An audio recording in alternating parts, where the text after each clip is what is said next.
Welcome to Gregor Mortis's Little World of Horror. This is my slash from the stash. It's Sunday, October 19th, and it is movie review time.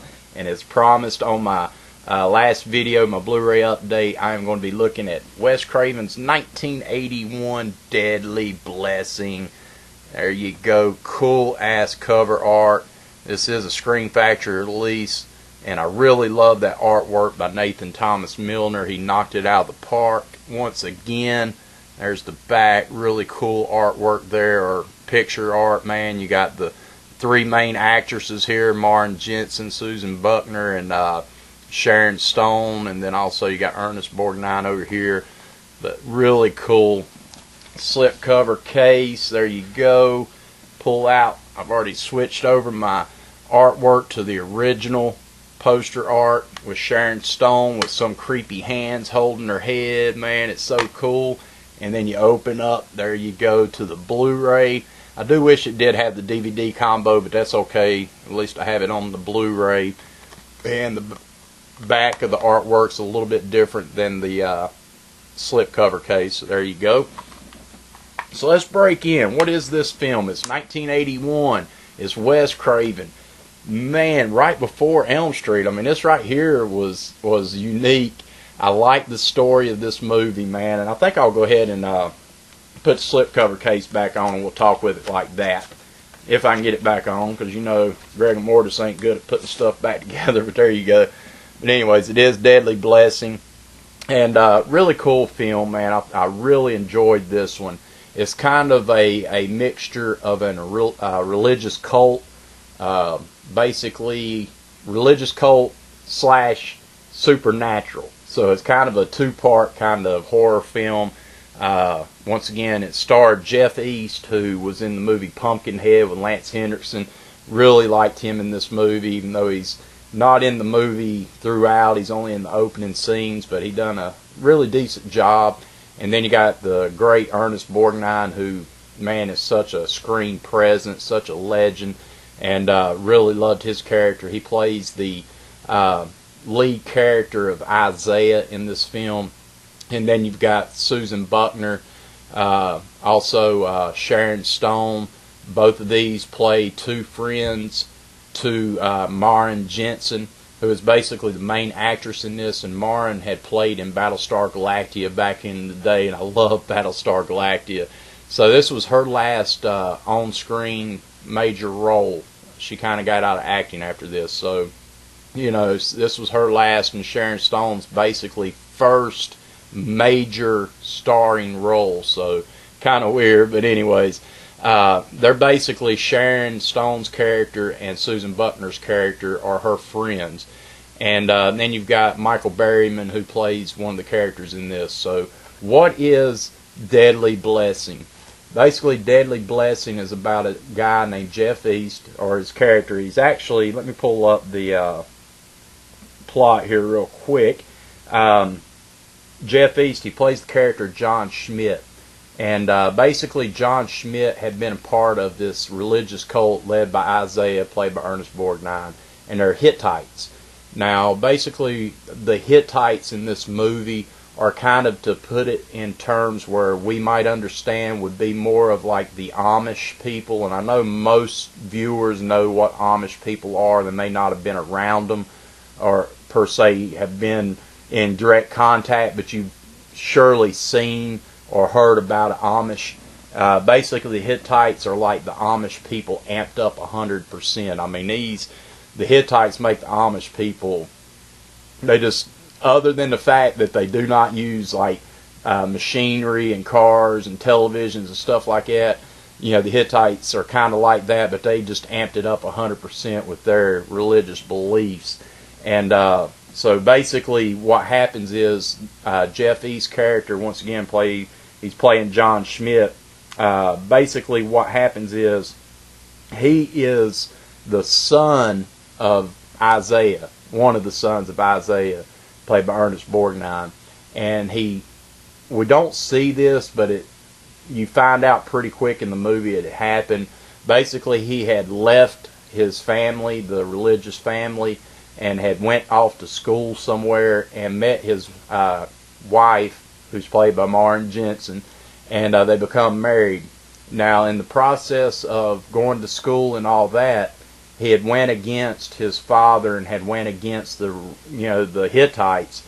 So Isaiah had kicked him out of the family, had basically banished him. He's no longer family. He's he's dead to him and to his Hittite family. So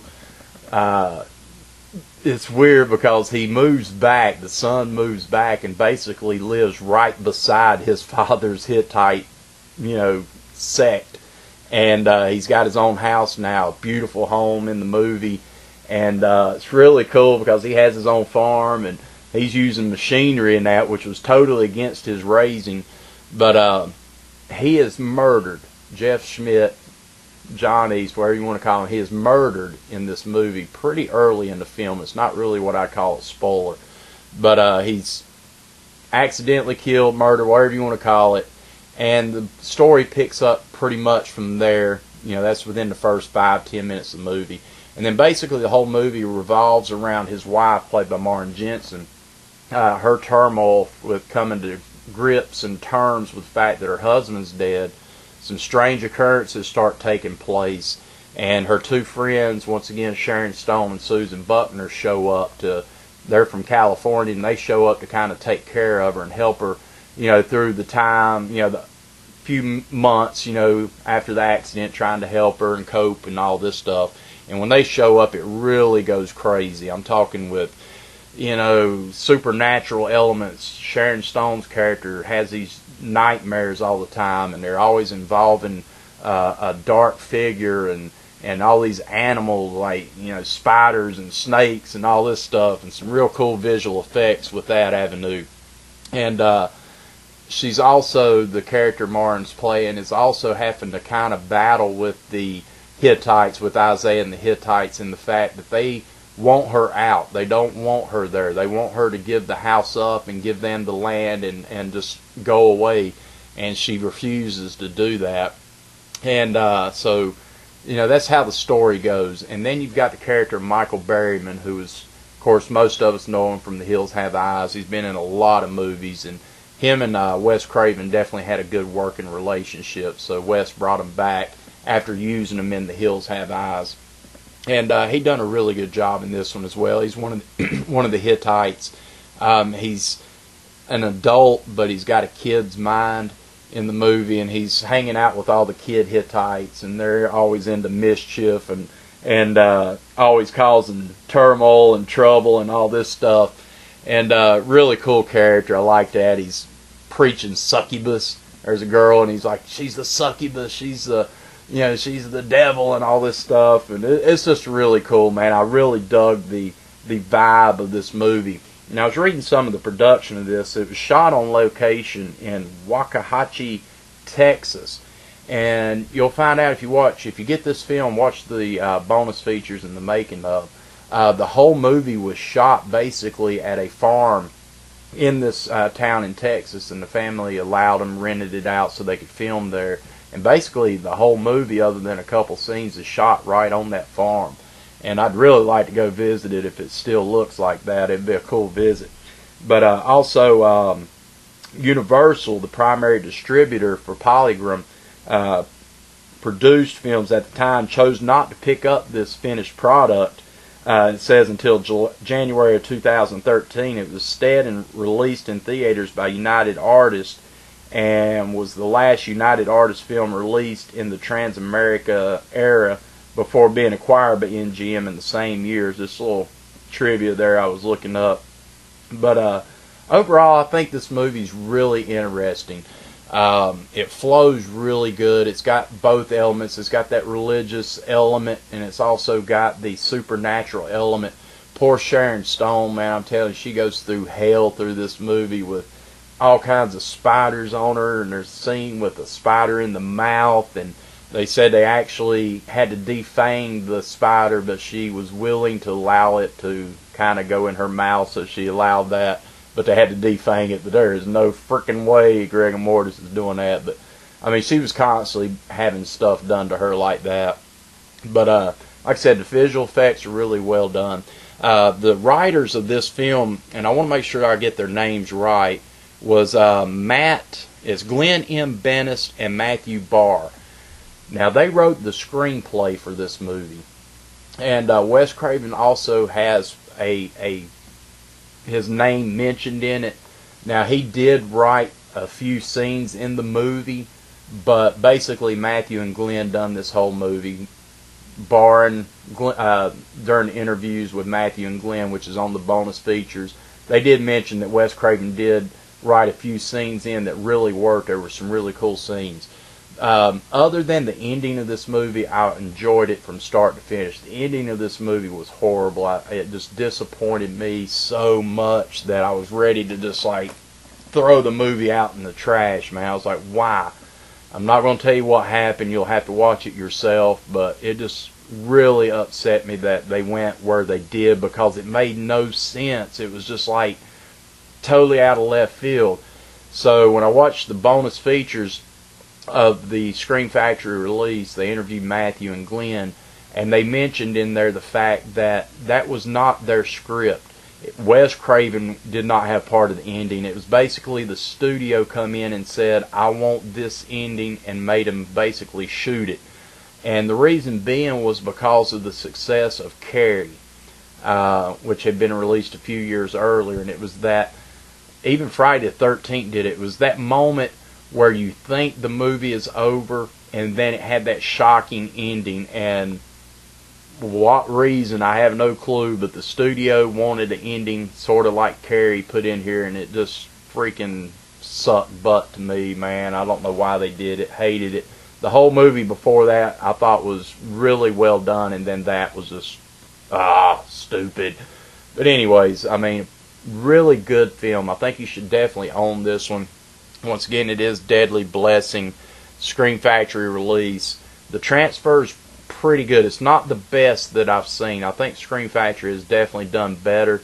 But with that said, it still looks really, really good. The sound is really awesome.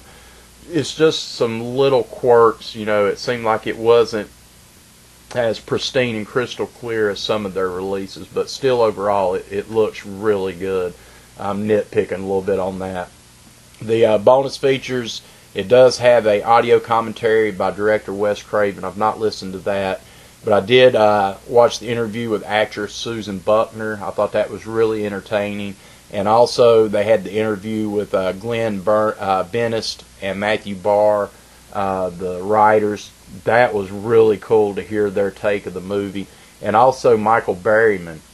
Interview with Michael Berryman I really enjoyed. He really had some insights on what it was like being on the set and some cat fighting and stuff like that. So some behind the scenes, Michael Berryman definitely let that out. So I enjoyed it. I mean, overall, this is a very strong release from Scream Factory that I think you should own for sure. Keep in mind the ending is going to probably piss you off. I'm going to go ahead and let you know. It's definitely, some people will like it, but I'm going to tell you the majority of the people are going to be like, what the hell did I just see?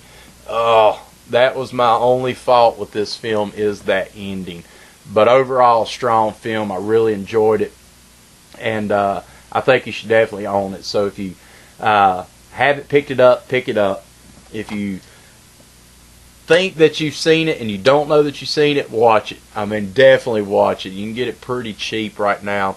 I know Scream Factory has some sales going on all month of October. It's called Shocktoberfest, and you can go on and they're putting 6 titles a week up, and they're putting a sale on them. And if you order it 1, 2, 3, or whatever, every order that you put in, whether it's 1 or whatever, you get this set of magnets. I think it's 9 different magnets with some Scream Factory titled covers, and it looked like somebody had one.